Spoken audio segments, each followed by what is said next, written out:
What's going on, guys? Andrew Piluk Hockey here, back again for another video. Today I'm going to be previewing the Toronto Maple Leafs versus the Ottawa Senators for Saturday, February 1st, 7 p.m. Eastern. So we're going to have to see how the Leafs treat February. They ended off January with a 2-game winning streak, so the Leafs are on a bit of a high note here. So some notes to go over this game. Travis Dermott missed practice. He was sick, so I'm not sure if he's going to miss tonight's game.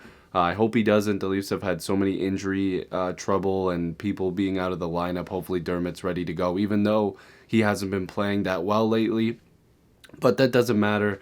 Hopefully he's able to play. Ottawa comes into this one 18, 23, and 9. Ottawa might end up with another pretty decent pick if the San Jose Sharks end up continuing to fall down the standings. But we'll get to that in another video. And I kind of touched on that in one of my rumor videos for the Sharks. The Leafs come into this one 27, 17, and 7, like I said, on a bit of a 2-game winning streak here. Craig Anderson is the probable starter. I'm guessing he's going to get the nod and goal. It hasn't been confirmed. He's 7-12-1 with a 3.25 goals against average and an 8.99 save percentage, so not exactly having the best season. But Ottawa hasn't been that good this year. There's been a couple surprises on their team. I think Tyler Ennis is playing really well, even though he was pretty good on Toronto, but goaltending isn't really their strong suit right now. Michael Hutchinson is the confirmed starter, and the Ottawa media, some of them were a little bit upset. It was almost like a little bit embarrassing that the Leafs were playing their backup, but I'm not sure in the rule book it says that you can play any goaltender. I think that this is a little bit ridiculous. It also gives Freddie a bit of a break. Not too much of a break, but just a game here. You don't want him playing too much going down the stretch, but Michael Hutchinson will get the nod, and Hutchinson's won his last 3 starts, and he also had a shutout in one of those appearances against the Islanders, so I don't think it's that much of an insult.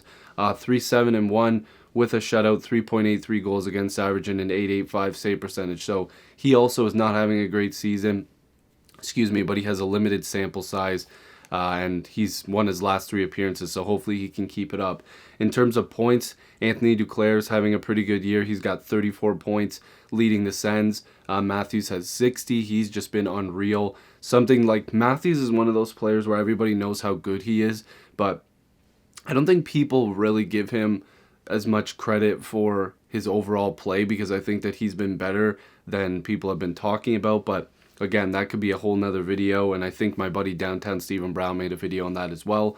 Shabbat, the defenseman, who is a stud, he's so good, is leading the assist category for the Sens, 25, whereas Marner's leading the Leafs with 37. In terms of goals, Duclair has 21, Matthews has 36. So again, Duclair, a guy that Tortorella said wasn't an all-star.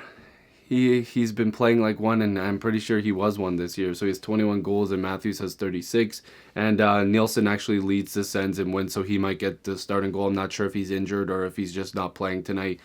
He has 9, and Freddie has 24. In terms of team stats, the Senators don't score a ton every game, 2.76 goals per game. The Leafs take over that category with 3.63, almost on a 4 goals per game pace. They've been like that at parts of the season, which is crazy. Goals against per game, the Sens and Leafs are pretty equal when it comes to that, 3.30 and 3.25 for the Leafs, so they take over that category as well, but 0.5 of a percentage, it's basically nothing.